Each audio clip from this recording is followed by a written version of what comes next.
Now, Treasury Cabinet Secretary Ukur Yatani presented a 2.79 trillion shilling budget to the National Assembly, even as the country waited for solutions towards the harsh economic times occasioned by coronavirus. Yatani presented an 8-point stimulus plan to rejuvenate the economy and outline a 10-point post-COVID-19 recovery plan.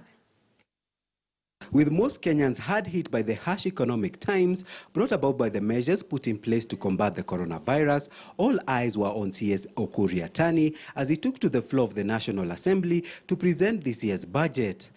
Though the towering figure of a 2.79 trillion shilling budget was no mystery to most Kenyans, the question that loomed was how exactly the government planned to cushion millions of Kenyans whose livelihoods have been impacted by the coronavirus.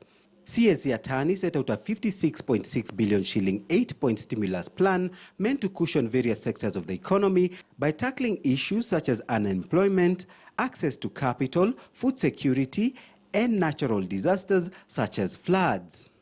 The team underscores our determination to protect lives and livelihoods and cushion vulnerable citizens against the adverse effects of COVID-19.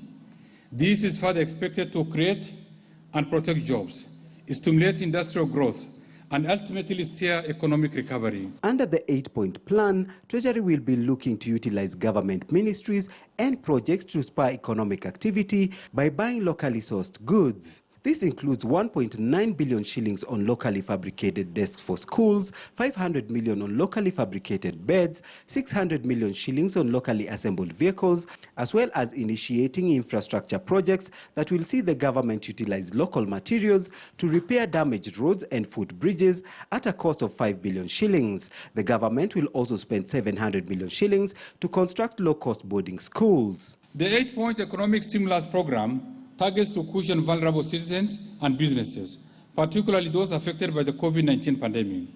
The stimulus program will focus on keeping the food supply chains functional while promoting the use of locally produced goods and services. With the tourism sector being hard hit, the government intends to put up a 3 billion shilling fund to help the sector renovate and restore its facilities.